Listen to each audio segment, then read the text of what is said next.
ಆಯಿತು.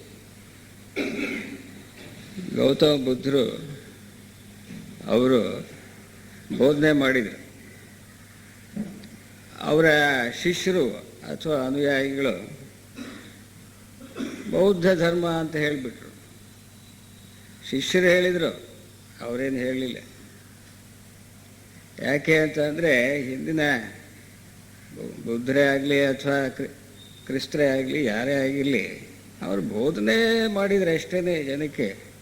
ಅವ್ರ ಶಿಷ್ಯರು ಬಂದು ಈ ಒಂದು ಧರ್ಮ ಅಥವಾ ಮತ ಅಂತ ಹೇಳ್ತೀವಲ್ಲ ಅದನ್ನು ಕಟ್ಟಿಕೊಂಡು ಕೂಪಂಡುಕುಗಳಾಗಿ ಅಲ್ಲೇ ಸುತ್ತಾಡ್ತಾ ಇತ್ತು. ಅದರ ಜೊತೆಗೆ ಏನು ಅಂತ ಅಂದರೆ ಈಗ ಒಂದು ಸಂಸ್ಥೆ ಮಾಡಿಕೊಳ್ಳೋದು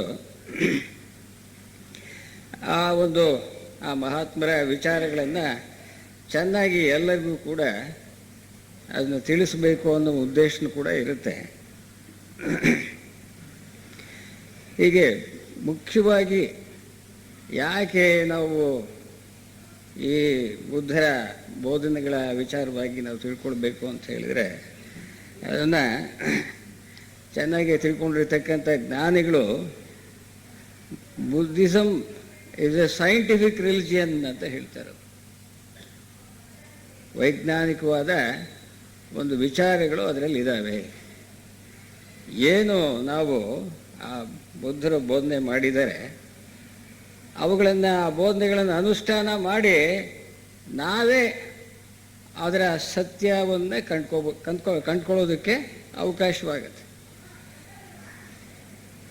ಹೀಗೆ ಅದಿರೋದ್ರಿಂದ ಆ ರೀತಿಯಾಗಿ ಅವರು ಒಂದು ಭಾಳ ಸ್ಪಷ್ಟವಾಗಿ ಸರಳವಾಗಿ ಎಲ್ಲರ ಹೃದಯಕ್ಕೆ ನೇರವಾಗಿ ಮುಟ್ಟುವಂತೆ ಬೋಧನೆ ಮಾಡಿದ್ದಾರೆ.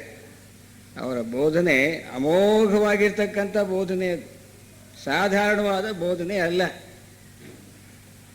ಇಡೀ ನಮ್ಮ ಹಾಗೇನೆ ಅವರು ಮನುಷ್ಯರಾಗಿ ಬಾಳಿ ಆ ಪೂರ್ಣತ್ವವನ್ನು ಇಡೀ ಮಾನವ ಜನಾಂಗದಲ್ಲೇ ಮೊಟ್ಟ ಮೊದಲು ಆ ಪೂರ್ಣತ್ವವನ್ನು ಪಡೆದಿರ್ತಕ್ಕಂತಹ ವ್ಯಕ್ತಿಯಾಗಿದ್ದಾರೆ ಗೌತಮ ಬುದ್ಧರು. ಅವರ ಮಾರ್ಗದರ್ಶನ ಬಹಳ ಅಪಾರವಾಗಿರ್ತಕ್ಕಂತಹ ಒಂದು ಮನ್ನಣೆಯನ್ನು ಪಡೆದಿದೆ. ಅವರು ಏನು ಬೋಧನೆ ಮಾಡಿದರು, ಬಹಳ ಬೋಧನೆ ಮಾಡಿದರು. ಅವರು ಸುಮ್ಮನೆ ಇರಲಿಲ್ಲ.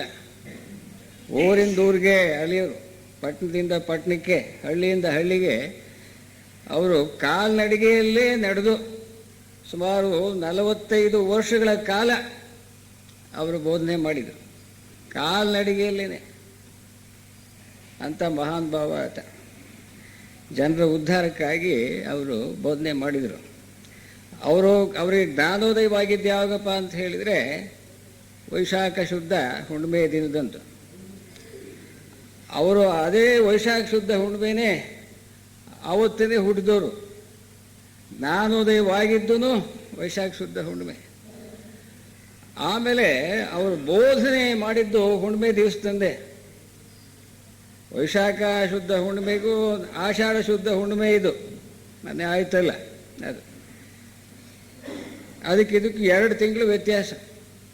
ಅವರು ಜ್ಞಾನೋದಯವಾಗಿದ್ದು ವೈಶಾಖ ಶುದ್ಧ ಹುಣ್ಣಿಮೆಯಲ್ಲಿ, ಅವರು ಬೋಧನೆಯನ್ನು ಪ್ರಾರಂಭಿಸಿದ್ದು ಆಷಾಢ ಶುದ್ಧ ಹುಣ್ಣಿಮೆ ದಿನದಂತು. ಅಂದರೆ 2 ತಿಂಗಳು ಕಾಲ ಅವ್ರಿಗೇನು ಜ್ಞಾನೋದಯವಾಗಿತ್ತೋ ಅದು ತಕ್ಷಣವೇ ನನಗೆ ಜ್ಞಾನೋದಯವಾಗಿದೆ, ಬರೀ ಎಲ್ಲ ಕೇಳ್ಬರ್ರಿ, ನನ್ನ ಒಂದು ಭಾಷಣ ಅಂತಂದು ಏನು ಮಾಡಲಿಲ್ಲ. ಅವರು 2 ತಿಂಗಳ ಕಾಲ ಸುಮ್ಮನೆ ಆಗಿಬಿಟ್ಟಿದ್ರು. ಕಾರಣ ಏನು? ಅವರು ಬೋಧನೆ ಏನಿದೆ, ಅವರ ಏನು ಒಂದು ಜ್ಞಾನೋದಯ ಏನಿದೆ, ಅದು ಬಹಳ ಅಪಾರವಾಗಿರ್ತಕ್ಕಂತಹ ಒಂದು ಮಹತ್ವವಾದ ಒಂದು ಜ್ಞಾನೋದಯ. ಅದು ಸಾಮಾನ್ಯರಿಗೆ ಆಗ್ತಕ್ಕಂಥದ್ದಲ್ಲ. ಅವರ ಸಾವಿರಾರು ಹಿಂದಿನ ಜನ್ಮಗಳನ್ನೆಲ್ಲ ಜಾಲಾಡಿಸ್ಬಿಟ್ಟಿದ್ದಾರೆ, ನೋಡಿಬಿಟ್ಟಿದ್ದಾರೆ, ಅವರು ದರ್ಶನ ಮಾಡಿಬಿಟ್ಟಿದ್ದಾರೆ. ಯಾರೂ ಅಷ್ಟು ಮಾಡಿರಲಿಲ್ಲ. ಸಾವಿರಾರು ಜನ್ಮಗಳನ್ನು. ಆದ್ದರಿಂದ ಸಾವಿರಾರು ಜನ್ಮಗಳಲ್ಲಿ ಅವರು ಎಲ್ಲಿ ಹುಟ್ಟಿದ್ರು, ಏನಾಗಿ ಹುಟ್ಟಿದ್ರು, ಆ ಜನ್ಮಗಳಲ್ಲಿ ಏನೇನು ಒಂದು ಘಟನೆಗಳು ನಡೆದವು, ಇವೆಲ್ಲವೂ ಕೂಡ ಅವರು ಸ್ಪಷ್ಟವಾಗಿ ನೋಡಿದರು.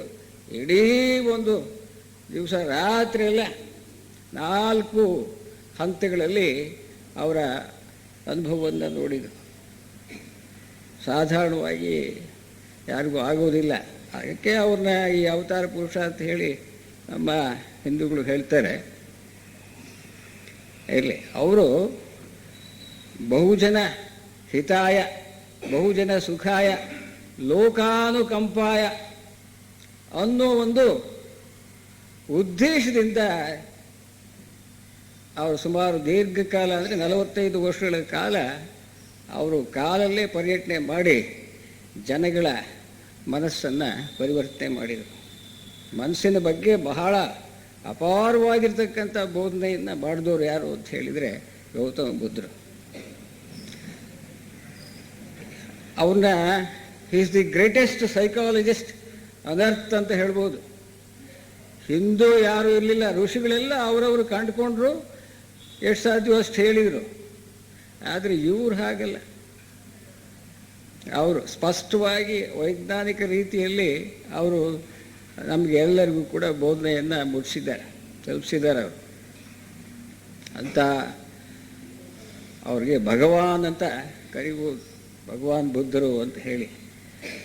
ಅವರ ಇಡೀ ಒಂದು ಏನು ಬೋಧನೆ ಇದೆ, ಇಡೀ ಬೋಧನೆಯನ್ನು ಈ ಒಂದು ಧಮ್ಮ ಪದ ಅಂತ ಹೇಳ್ತೀವಲ್ಲ, ಧರ್ಮ ಪದ ಅಥವಾ ಧಮ್ಮ ಪದ, ಆ ಧಮ್ಮ ಪದದಲ್ಲಿ 423 ಗಾಥೆಗಳಿದ್ದಾವೆ. ಗಾಥೆ, ಗಾಥೆ ಅಂತ ಹೇಳಿದರೆ ಹಾಡು ಆಗ್ಬೋದು ಅಥವಾ ಗಾದೆ ಆಗ್ಬೋದು.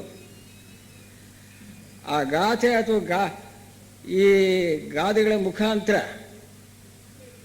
ಅಥವಾ ಅವರ ಒಂದು ವಚನಗಳ ಮುಖಾಂತರ ಇಡೀ ದೇಶಕ್ಕೆ ಅವರು ಬೋಧನೆ ಮಾಡಿದರು. ಈ ಒಂದು ಧಮ್ಮ ಪದದಲ್ಲಿ ಇರ್ತಕ್ಕಂತಹ 423 ಗಾಥೆಗಳೇನಿದ್ದಾವೆ, ಅವು 423 ಘಟನೆಗಳ ಒಂದು ಹಿನ್ನೆಲೆಯನ್ನು ಹೊಂದಿರತಕ್ಕಂಥವಾಗಿದ್ದಾವೆ. ಯಾರನ್ನ ಬಂದುಬಿಟ್ರೆ ಅವರು ಅವನ ಹಿಂದಿನ ಜನ್ಮ ಏನು, ಅವನ ಗುಣಗಳೇನು ಅಂತ ಎಲ್ಲ ನೋಡಿಬಿಟ್ಟು ದಿವ್ಯ ದೃಷ್ಟಿಯಿಂದ ಆ ವ್ಯಕ್ತಿ ಏನು ಸಮಸ್ಯೆ ತಗೊಂಡು ಬಂದಿದ್ದ ಅದಕ್ಕೆ ತಕ್ಕಂತೆ ಪರಿಹಾರವನ್ನು ಕೊಟ್ಟರು.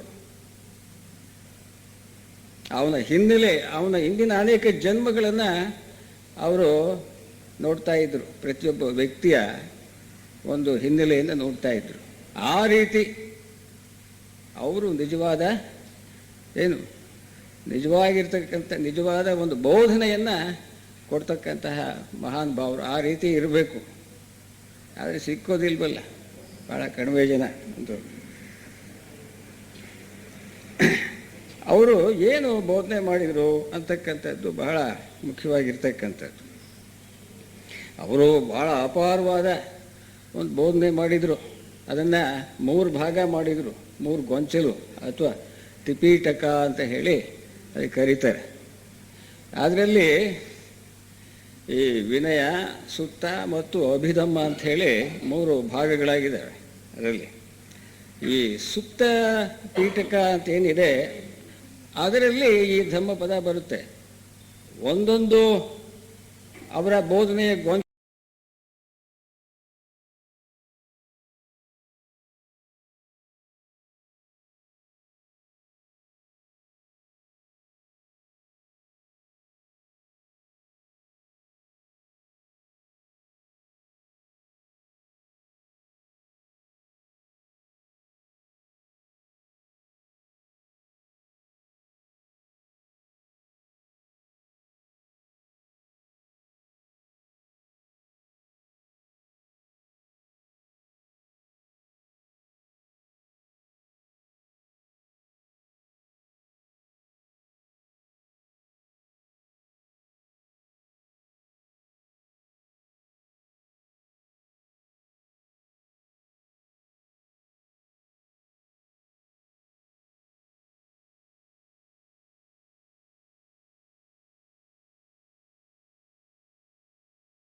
ಗತಿ ಆಗ್ತೀಯ.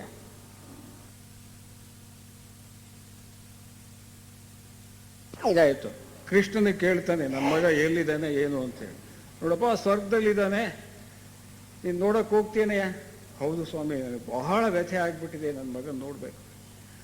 ಸರಿ, ಹೋಗು ಅಂತ ಹೇಳಿ ಯೋಗ ಶಕ್ತಿಯಿಂದ ಅವನ ಅಸ್ಟ್ರಲ್ ಬಾಡಿ ಏನಿರುತ್ತೆ ಅದನ್ನ ಕಳಿಸ್ಕೊಡ್ತಾನೆ. ಸ್ಥೂಲ ದೇಹ ಹೋಗೋಕ್ಕಾಗೋದಿಲ್ಲ ಅಲ್ಲಿ, ಆ ಸೂಕ್ಷ್ಮ ಲೋಕದಲ್ಲಿ. ಅಂದರೆ ಆ ಸೂಕ್ಷ್ಮ ದೇಹವೇ ಹೋಗಬೇಕು. ಹೋಗಿ ಅಲ್ಲಿ ಆರಾಮಾಗಿ ಕೂತ್ಕೊಂಡಿರ್ತಾನೆ ಅವನು. ಯಾರೋ ಅಭಿಮನ್ಯು ವೀರ ಸ್ವರ್ಗದಲ್ಲಿ ಹೋಗಿ ಮಗನೇ ಅಂತ ಹೇಳಿ ಅರ್ಜುನ ಹೋಗಿ ಮಾತಾಡಿಸ್ತಾನೆ. ಯಾರು ನೀನು ಅಂತ ಕೇಳಿದ ತಕ್ಷಣ ಇವನು ಅವಾಕ್ಕಾಗ್ಬಿಡ್ತಾನೆ ಅರ್ಜುನ. ನಾನು ನಿಮ್ಮಪ್ಪ ಕೊಣೋ ಅರ್ಜುನ, ಯಾರು ನೀನು ಅಂತ ತಿರ್ಗಿ ಪ್ರಶ್ನೆ ಹಾಕ್ತಾನೆ. ಅದೇನೇ ಈ ಮಗ ತಾಯಿಗೆ ಹಾಕ್ತಾನೆ.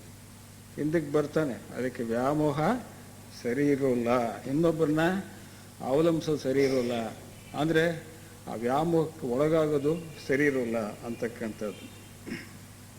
ಅದಕ್ಕೆ ಹೇಳ್ತಾರೆ ಬುದ್ಧರೇ ಆಗಲಿ ಅಥವಾ ಜೆ ಕೆ ಆಗಲಿ, you are the light to your self, you are the lamp to your self. ನಿನಗೆ ನೀನೇ ದಾರಿದೀಪ, ನಿನಗೆ ನೀನೇ ಬೆಳಕು ಅಂತ ಹೇಳ್ತಾರೆ. ಪ್ರತಿಯೊಂದನ್ನು ಸ್ವತಃ ಪ್ರಯತ್ನ ಪಡಬೇಕು. ಯಾವುದೇ ಸಾಧನೆ ಮಾಡೋದಾಗಲಿ ಏನಾಗಲಿ ಇನ್ನೊಬ್ಬರನ್ನ ಅವಲಂಬಿಸಿದ್ರೆ ಹೋಯ್ತವೆ.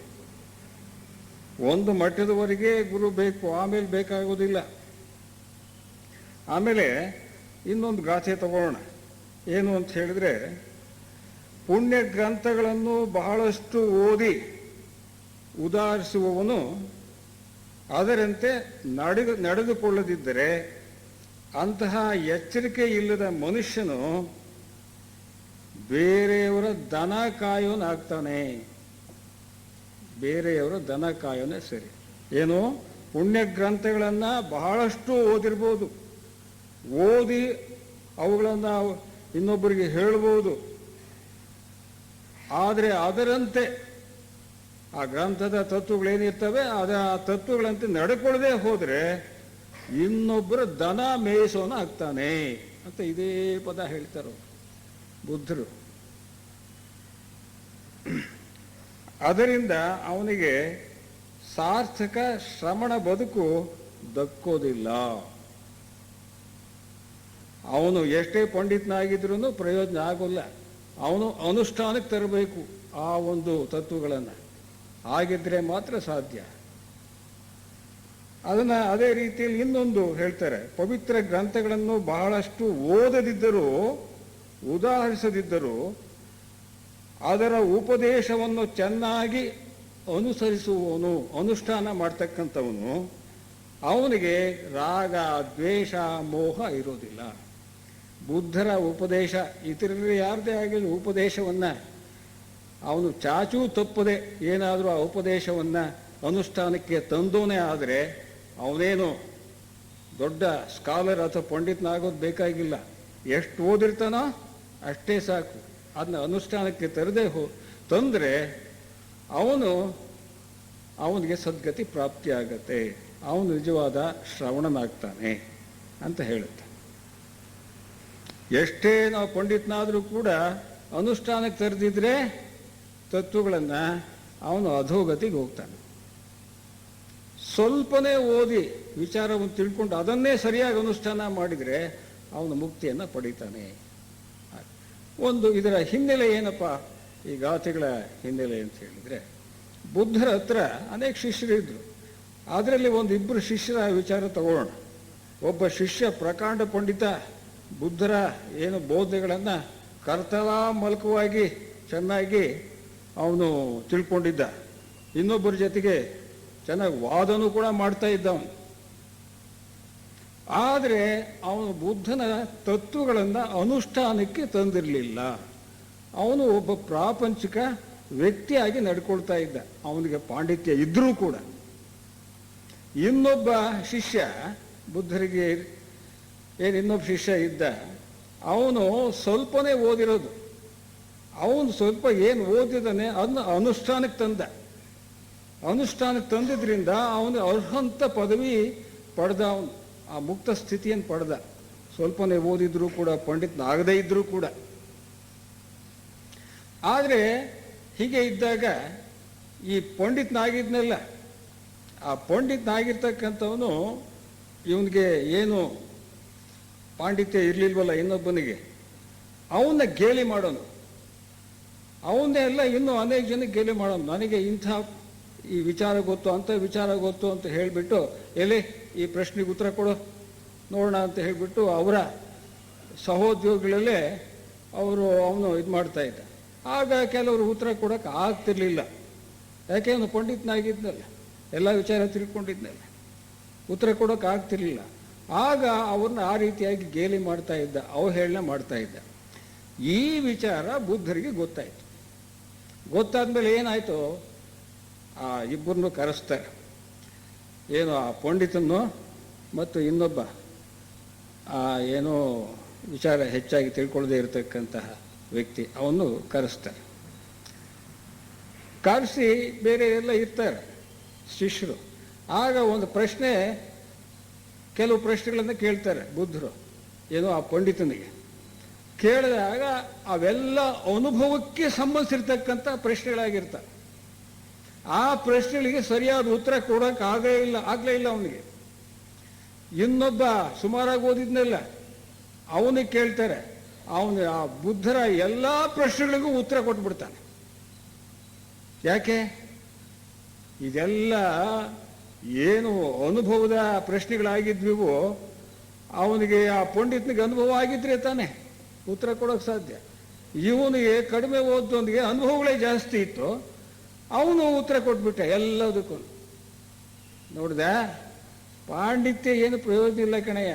ಪಾಂಡಿತ್ಯ ಒಂದು ಪಡೆದು ಏನು ತಿಳ್ಕೊಂಡಿದ್ಯೋ ಸ್ವಲ್ಪ ಒಂದನೇ ತಿಳ್ಕೊಂಡಿರೋದನ್ನು ಅನುಷ್ಠಾನಕ್ಕೆ ತಂದಾಗ ಮಾತ್ರ ಅದು ನಿನಗೆ ಆಧ್ಯಾತ್ಮದ ಅನುಭವಗಳಾಗ್ತವೆ, ಮುಕ್ತ ಸ್ಥಿತಿಯನ್ನು ಪಡೆಯೋಕ್ಕೆ ಸಾಧ್ಯ ಅಂತ ಹೇಳಿ ಈ ಮಾತುಗಳನ್ನು ಹೇಳ್ತಾರೆ.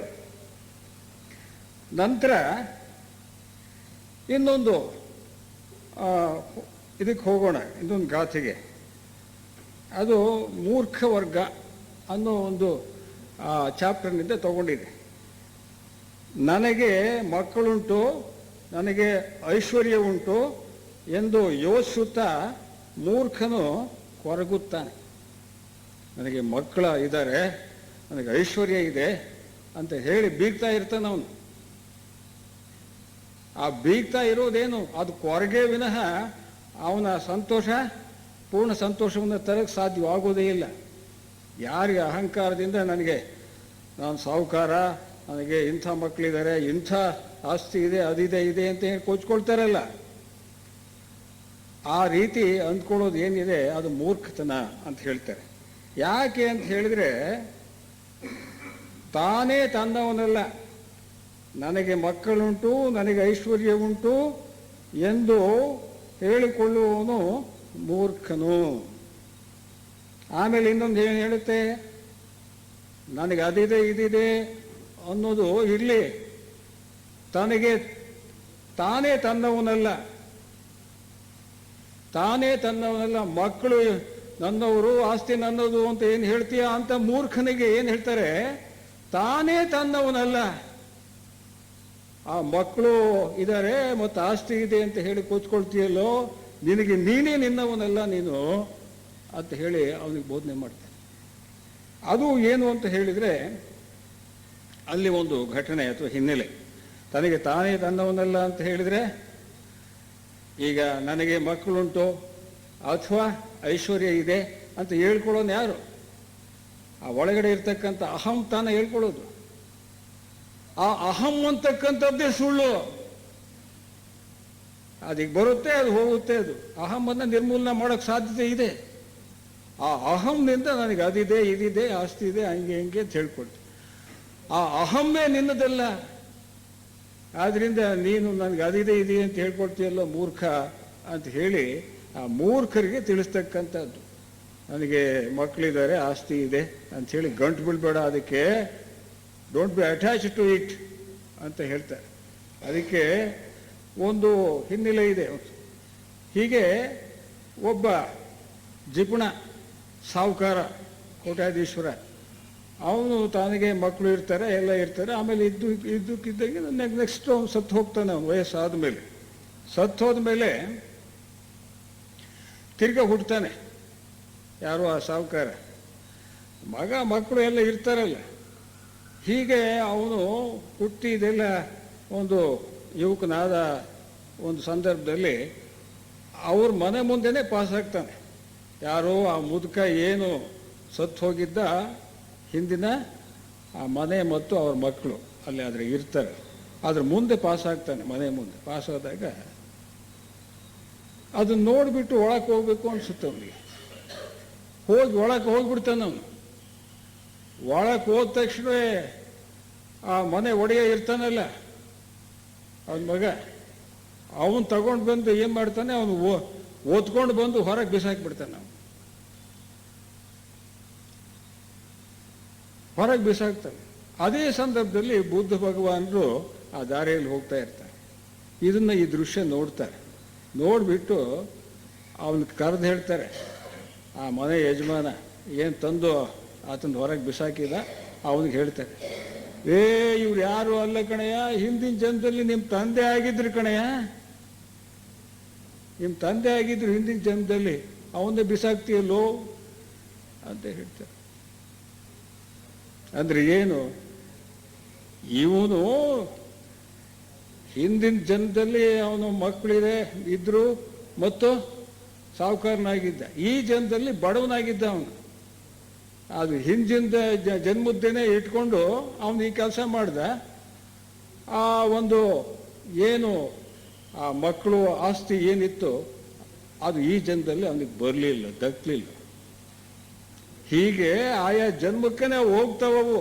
ನೆಕ್ಸ್ಟ್ ಜನ್ಮದಲ್ಲಿ ಅವನು ಸಾಹುಕಾರನಾಗಿ ಹುಟ್ಟತೀಯ ಅಂತ ಯಾವ ಗ್ಯಾರಂಟಿ? ಬಡವನಾಗಿ ಹುಟ್ಟಿದ್ದ ಅವನು. ಆದ್ರಿಂದ ಆಯಾ ಜನ್ಮಕ್ಕೇ ಹೋಗ್ತವೆ. ಆ ಜೊತೆಗೆ ಜನ್ಮ ಜನ್ಮಕ್ಕೂ ತಗೊಂಡು ಹೋಗ್ಬೇಡಪ್ಪ ನೀನು ಆ ವ್ಯಾಮೋಹವನ್ನ ಅಥವಾ ಅಹಂಕಾರವನ್ನ ಅಂತ ಹೇಳೋದಕ್ಕೆ ಈ ಒಂದು ಶ್ಲೋಕವನ್ನ ಹೇಳಿದರು. ಅದಕ್ಕೆ ಮಕ್ಕಳಿದ್ದಾರೆ, ಆಸ್ತಿ ಇದೆ, ಅದಿದೆ, ಇದಿದೆ ಅನ್ನೋದು ದಡ್ತನ, ಮೂರ್ಖತನ ಕಣಯ್ಯ ಅಂತ ಹೇಳ್ತಾರೆ. ಶಂಕರಾಚಾರ್ಯ ಅದಕ್ಕೇನು ಹೇಳ್ತಾರೆ ಭಜಗೋವಿಂದದಲ್ಲಿ, ಕಾತೆ ಕಾಂತ ಕಸ್ತೆ ಪುತ್ರ ಸಂಸಾರೋಯಮತೀವ ವಿಚಿತ್ರ. ಯಾರ ಹೆಂಡ್ತಿನೋ ಯಾರ ಮಕ್ಕಳು, ಈ ಸಂಸಾರ ಅನ್ನೋದು ಬಹಳ ವಿಚಿತ್ರವಾದ ಕಣಯ್ಯ ಅಂತ ಹೇಳ್ತಾರೆ. ಆ ಹೆಂಡತಿ, ಮಕ್ಕಳು, ಗಂಡ ಇತ್ಯಾದಿ ಅವರು ಏನು ಆ ಪ್ರೀತಿ ಅದು ಇದು ಏನಿರ್ತದೆ ಅದನ್ನು ನೋಡಿ ಅವ್ರಿಗೆ ಆಶ್ಚರ್ಯವಾಗುತ್ತೆ. ಏನಪ್ಪ ಇದು ವಿಚಿತ್ರ ಇದು, ಯಾಕೆ? ಆ ಗಂಡನೂ ಆತ್ಮನೇ, ಮಗನೂ ಆತ್ಮನೇ, ತಾನೂ ಆತ್ಮನೇ. ಆತ್ಮ ಯಾವಾಗಲೂ ಕೂಡ ನಿರ್ಲಿಪ್ತನಾಗಿರ್ತಾನೆ, ನಿರ್ವಿಕಾರನಾಗಿರ್ತಾನೆ. ಆದರೆ ಇಲ್ಲೆಲ್ಲ ಬಂದು ಹುಟ್ಟಿ ಗಂಡ ಹೆಂಡತಿ ಮಕ್ಕಳು ಹಾಗೆ ಹೀಗೆ ನನಗೆ ಅದಿದೆ ಇದಿದೆ ಅಂತಂದು ಹೇಳ್ಕೊಂಡು ಹೋಗ್ತಾರೆ. ಇವ್ರಿಗೆ ಯಾವಾಗಪ್ಪ ಬಿಡುಗಡೆ ಆಗೋದು ಇವ್ರಿಗೆ ಅನ್ನೋ ಅರ್ಥದಲ್ಲಿ ಹೇಳ್ತಾರವರು. ಯಾರು? ಶಂಕರಾಚಾರ್ಯರು. ಬುದ್ಧನು ಅದನ್ನೇ ಹೇಳ್ತಾರೆ. ಅದಕ್ಕೆ ಕೃಷ್ಣಾಜಿ ಅವರು ಹೇಳ್ತಾರೆ, ಏನಪ್ಪ ಈ can you be a guest in your own house ಅಂತ ಹೇಳ್ತಾರೆ. ನೀನು ನಿನ್ನ ಮನೆಯಲ್ಲಿ ನೀನು ಅತಿಥಿಯಾಗಿ ಇರಬಲ್ಲೆಯಾ ಅಂತ ಪ್ರಶ್ನೆ ಹಾಕ್ತಾರೆ. ಯಾರು? ಕೃಷ್ಣಾಜಿ ಅವರು ಜನಕ್ಕೆ. ಎಲ್ಲಿ? ನಮ್ಮ ಮನೆಗೆ ಹೋದ ತಕ್ಷಣ ನನ್ನ ಮನೆ ಇದು, ಎಂದೆಂದಿಗೂ ನಮಗೆ ಹಂಗೆ ಅನ್ಸೋದೇ ಇಲ್ಲ. ಹೋಗಿ ನೋಡಿದರೆ ಆಶ್ಚರ್ಯ, ಇದು ಮನೆ ಇದು. ಆ ಮನೆ ನನ್ನ ಮನೆ ಅಂದರೆ ಹೋಯ್ತಲ್ಲಿ ಅಟ್ಯಾಚ್ಮೆಂಟ್. ಅದು ಏನಾದರೂ ನನ್ನದು ಆಸ್ತಿ ಮನೆ ಜನ ಅಂತ ಹೇಳಿ ಅಟ್ಯಾಚ್ಮೆಂಟ್ ಇತ್ತು ಅಂತ ಅಂದರೆ ಅವನಿಗೆ ಮುಕ್ತಿ ಇಲ್ಲ. ಅದಕ್ಕೋಸ್ಕರವಾಗಿ ನಿನ್ನ ಮನೆಯಲ್ಲಿ ನೀನೇ ಒಬ್ಬ ಅತಿಥಿಯಾಗಿ ಇರಬಲ್ಲೆಯಾ ಅಂತ ಪ್ರಶ್ನೆ ಹಾಕ್ತಾರೆ. ಯಾರು? ಕೃಷ್ಣಾಜಿ ಅವರು. ಅದರ ಅರ್ಥ ಗೊತ್ತಾಯ್ತಲ್ಲ. ಅತಿಥಿಯಾಗಿ ಇರ್ತೀವಿ ನಾವು, ಯಜಮಾನಾಗಿರ್ತೀವಿ, ಯಜಮಾಂತಿಯಾಗಿರ್ತೀವಿ. ಜಬರ್ದಸ್ತಾಗಿ ಎಲ್ಲರ ಮೇಲೂ ತನ್ನ ಒಂದು ಅಹಂಕಾರವನ್ನು, ಠೇಂಕಾರಿಕೆಯನ್ನು ತೋರಿಸ್ತೀವಿ. ಯಾಕೆ? ಅಲ್ಲಿ ಆ ವ್ಯಾಮೋಹ, ಅಟ್ಯಾಚ್ಮೆಂಟ್ ಇರುತ್ತೆ. ಅದಕ್ಕೆ ಹೇಳ್ತಾರೆ ಈ ಮಂಕುತಿಮ್ಮನ ಕಗ್ಗದಲ್ಲಿ, 2 ಕೋಣೆಗಳನ್ನು ನೀವು ಮಾಡು ಮನದಾಲಯದಿ, ಹೊರ ಕೋಣೆಯಲ್ಲಿ ಲೋಗರಾಟವನಾಡು, ವಿರಮಿಸೊಬ್ಬನೇ ಮೌನದೊಳು ಒಳಗಿನ ಕೋಣೆಯಲ್ಲಿ. 2 ಕೋಣೆ ಮಾಡು ನಿನ್ನ ಮನದಾಳದಲ್ಲಿ, ಮನಸ್ಸಿನಲ್ಲಿ, ಅಂತರಂಗದಲ್ಲಿ. ಹೊರಗಿನ ಕೋಣೆಯಲ್ಲಿ ನೀನು ಲೋಗರಾಟವನ್ನಾಡು, ಹೆಂಡತಿ ಗಂಡ ಮಕ್ಕಳು, ನನಗೆ ಆಸ್ತಿ ಅದಿದೆ ಇದಿದೆ, ನಾನು ಅಧಿಕಾರಿ ಮಾಡು. ಆದರೆ ಇನ್ನೊಂದು ಕೋಣೆ ಇರುತ್ತಲ್ಲ, ಆ ಒಳ ಕೋಣೆಯಲ್ಲಿ ವಿರಮಿಸೊಬ್ಬನೇ, ಯಾರನ್ನೂ ಹತ್ರ ಬಿಟ್ಕೋಬೇಡ. ಯಾವ್ದನ್ನ? ಆ ಒಳಗಿನ ಕೋಣೆಯಲ್ಲಿ ಯಾರನ್ನೂ ಹತ್ರ ಬಿಟ್ಕೋಬೇಡ, ನೀನೊಬ್ಬನೇ ಇರಬೇಕು. ವಿರಮಿಸೊಬ್ಬನೇ ಅಂದ್ರೆ ಬಿ ಡಿಟ್ಯಾಚ್ಡ್ ಅಂತ ಹೇಳಿ. B detached, not attached. ನಾವು ಪ್ರಪಂಚದಲ್ಲಿ ಇರಬೇಕು, ಆದರೆ ಪ್ರಪಂಚ ನಮ್ಮೊಳಗೆ ಇರಬಾರ್ದು.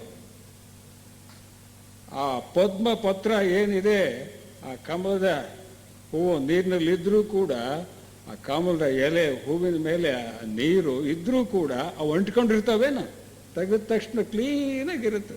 ಹಂಗಿರ್ಬೇಕು ಸಂಸಾರದಲ್ಲಿ ಅನ್ನೋ ಅರ್ಥದಲ್ಲಿ ಹೇಳ್ತಾರೋ ಮಹಾತ್ಮರೆಲ್ಲ ಒಂದೇ ಮಾತು.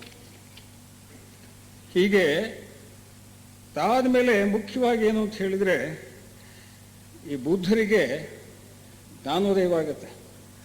ಜ್ಞಾನೋದಯ ಆದ ಮೇಲೆ ಅವರ ಒಂದು ರಹಸ್ಯವನ್ನು ಕಂಡುಕೊಳ್ತಾರೆ. ಏನಪ್ಪ ರಹಸ್ಯ ಅಂತ ಹೇಳಿದ್ರೆ, ಅವ್ರು ಹೇಳ್ತಾರೆ ನೋಡಿ, ಈ ಮುದಿತನದ ವರ್ಗ ಅನ್ನೋ ಒಂದು ಚಾಪ್ಟರ್ನಲ್ಲಿ ಬರುತ್ತೆ. ಈ ಸಂಸಾರವೆಂಬ ಲೋಕದಲ್ಲಿ ಅನೇಕ ಬಾರಿ ಹುಟ್ಟಿ ಬಂದೆ. ಈ ಸಂಸಾರವೆಂಬ ಲೋಕದಲ್ಲಿ ಅನೇಕ ಬಾರಿ ಹುಟ್ಟಿ ಬಂದೆ. ನಂತರ ಈ ದೇಹವೆಂಬ ಮನೆ ಕಟ್ಟುವವನನ್ನು ಹುಡುಕುತ್ತಾ ಅಲೆದಾಡಿದೆ. ದೇಹವೆಂಬ ಅಂದ್ರೆ ಹುಟ್ಟು ಸಾವುಗಳು ಪುನಃ ಬರ್ತಿದ್ವಲ್ಲ. ಹುಟ್ಟು ಸಾವು ಬಂದಾಗ ಏನಾಗ್ತಿತ್ತು, ಹುಟ್ಟಿದಾಗ ಏನಾಗ್ತಿತ್ತು, ದೇಹ ಬರ್ತತೆ ಇಲ್ಲೋ. ಹೀಗೆ ಪ್ರತಿ ಜನ್ಮಕ್ಕೂ ದೇಹ ಬರ್ತಾ ಇತ್ತು, ದೇಹವೆಂಬ ಮನೆ ಬರ್ತಾ ಇತ್ತು ಪ್ರತಿ ಜನ್ಮಕ್ಕೂ. ಮತ್ತೆ ಮತ್ತೆ ಹುಟ್ಟಿ ಬರುವುದು ತುಂಬಾ ದುಃಖಕರ. ಪುನಃ ಹುಟ್ಟು ಬರೋದು ಎಷ್ಟು ಕಷ್ಟ ನೋಡಿ, ಇದೆಲ್ಲ ಜೀವನ ಮಾಡೋದು ದುಃಖಕರ. ಅದು ಒಂದು ಪದ್ಯ ಹೇಳ್ತದೆ. ಇನ್ನೊಂದು ಪದ್ಯ, ಅವ್ರ ಜ್ಞಾನೋದಯವಾದ ಮೇಲೆ ಮನೆ ಕಟ್ಟುವವನನ್ನು ಯಾವಾಗಲೂ ಹುಡುಕ್ತಾ ಇದ್ದೆ. ಆದಮೇಲೆ ಅವ್ರ ಜ್ಞಾನೋದಯ ಆದಮೇಲೆ ಮನೆ ಕಟ್ಟುವವನು ಯಾರು ಅಂತ ಹೇಳಿ ಸಿಗ ಬಿದ್ದುಬಿಟ್ಟ. ಯಾರಪ್ಪ? ಜ್ಞಾನೋದಯ ಆದಮೇಲೆ ಹೇಳ್ತಾರೆ, ಮನೆ ಕಟ್ಟುವವನೇ ನಿನ್ನನ್ನು ಕಂಡು ಹಿಡಿದದ್ದಾಯಿತು. ಈ ಮನೆ, ದೇಹವೆಂಬ ಮನೆ ಪ್ರತಿ ಜನ್ಮದಲ್ಲಿ ಕಟ್ತಾ ಇದ್ದಲ್ಲ, ಯಾರು ಈ ಜನ್ಮ ಈ ಒಂದು ದೇಹವನ್ನ, ಈ ಮನೆಯನ್ನ ಕಟ್ತಾ ಇದ್ದಾರೆ ಅನ್ನೋದು ನನಗೆ ಆ ರಹಸ್ಯ ಅರ್ಥವಾಯಿತು. ಮತ್ತೆ ನೀನು ಮನೆ ಕಟ್ಟಲಾರೆ ಅಂತ ಹೇಳಿ, ಆ ಯಾರು ಕಟ್ತಾರೋ, ಆರ್ಕಿಟೆಕ್ಟ್ ಯಾರು ಇರ್ತಾನೋ, ಆ ಮನೆ ಅಂದ್ರೆ ದೇಹವೆಂಬ ಮನೆ ಕಟ್ತಕ್ಕಂಥವನು, ಅವನನ್ನ ಕಂಡು ಹಿಡಿದು ಹೇಳ್ತಕ್ಕಂಥದ್ದು. ಏಕೆಂದರೆ ನಿನಗೆ ಬೇಕಾದ ತೊಲೆ ನಿಲುವುಗಳೆಲ್ಲ ಚೂರು ಚೂರಾಗಿ ಹೋಗಿದ್ದಾವೆ. ಮನೆಯ ಆಧಾರ ಸ್ತಂಭ ಮುರಿದು ಹೋಗಿದೆ. ನಾನು ಮನಸಾತೀತನಾದೆ. ಆ ತೃಷ್ಣೆ ಎಂಬ ಮನೆ ಕಟ್ಟುವವನೇ, ಆಸೆ ಎಂಬ ಮನೆ ಕಟ್ಟುವವನೇ ನಿನ್ನನ್ನು ಪೂರ್ಣ ಜಯಿಸಿದೆ ಅಂತ ಹೇಳ್ತಾರೆ. ಆ ಜ್ಞಾನೋದಯವಾದ್ಮೇಲೆ ತಕ್ಷಣವೇ, ಅದಕ್ಕೆ ಯಶೋಗಾಥೆ ಅಂತ ಹೇಳ್ತಾರೆ. ಮನೆ ಕಟ್ಟೋನು ಯಾರು ಅನ್ನಂಗಾಯ್ತು. ಈಗ ನಮ್ಮ ಆಸೆಗಳೇ ಮನೆ ಕಟ್ಟುವುದು. ಆಸೆ ಇಲ್ಲದೆ ಇದ್ರೆ ಈ ಮನೆಗೆ ಏನಿರ್ತವೆ, ತೊಲೆ ಜಂತುಗಳಿರ್ತವೆ ಇಲ್ವೋ, ಅದಕ್ಕೆ ಒಂದು ಆಧಾರ ಸ್ತಂಭ ಇರುತ್ತೆ ಇಲ್ವೋ. ಅವನನ್ನ ಕಂಡು ಹಿಡಿದ ಮೇಲೆ, ಮನೆ ಕಟ್ಟುವ ಒಬ್ಬ ಶಿಲ್ಪಿಯನ್ನು ಕಂಡು ಹಿಡಿದ ಮೇಲೆ, ಅಂದ್ರೆ ದೇಹವನ್ನು ಕಟ್ಟತಕ್ಕಂಥ ಶಿಲ್ಪಿಯನ್ನು ಕಂಡು ಹಿಡಿದ ಮೇಲೆ, ಅವನು ಆಸೆ ಅಥವಾ ತೃಷ್ಣೆ ಅಂತಕ್ಕಂಥವನು ಆ ಒಬ್ಬ ಶಿಲ್ಪಿ ಮನೆ ಕಟ್ಟುವನು ಅಂತ ನಾವು ತಿಳ್ಕೊಂಡ ಮೇಲೆ ಏನಾಗುತ್ತೆ, ಆ ಮನೆಗೆ ತೊಲೆ ಕೆಂತಿಗಳಿರ್ತಾವಲ್ಲ ಅವೆಲ್ಲ ಮುರಿದು ಬೀಳ್ತವೆ. ಆಮೇಲೆ ಅದಕ್ಕೆ ಆಧಾರ ಸ್ತಂಭ ಇರುತ್ತಲ್ಲ ಅದು ಮುರಿದು ಬೀಳುತ್ತೆ. ಆಗ ಮನೆ ಪುನಃ ಕಟ್ಟಕ್ಕೆ ಸಾಧ್ಯವೇ ಇಲ್ಲ. ನೀನು ಮನೆಯನ್ನು ಕಟ್ಟಲಾರೆ ಕಣಯ್ಯ, ನೀನು ನಾನು ಪೂರ್ಣ ಮುಕ್ತನಾಗಿದ್ದೇನೆ, ಮನಸಾತೀತನಾಗಿದ್ದೇನೆ, ಮನಸ್ಸಿಂದ ಆಚೆ ಹೋಗಿದ್ದೇನೆ. ತೃಷ್ಣ, ತೃಷ್ಣ ಅಂದ್ರೇನು? ಆಸೆ ಅಂತ ಹೇಳಿ ಆ ಮನೆ ಕಟ್ಟೋ ಆಸೆಗೆ ಹೇಳ್ತಾರೆ. ಅದನ್ನು ಆನಂದ ಅಲ್ಲೇ ಇದ್ದ ಅವರ ಶಿಷ್ಯ ಅದನ್ನು ನೋಟ್ ಮಾಡಿಕೊಂಡು ಆಮೇಲೆ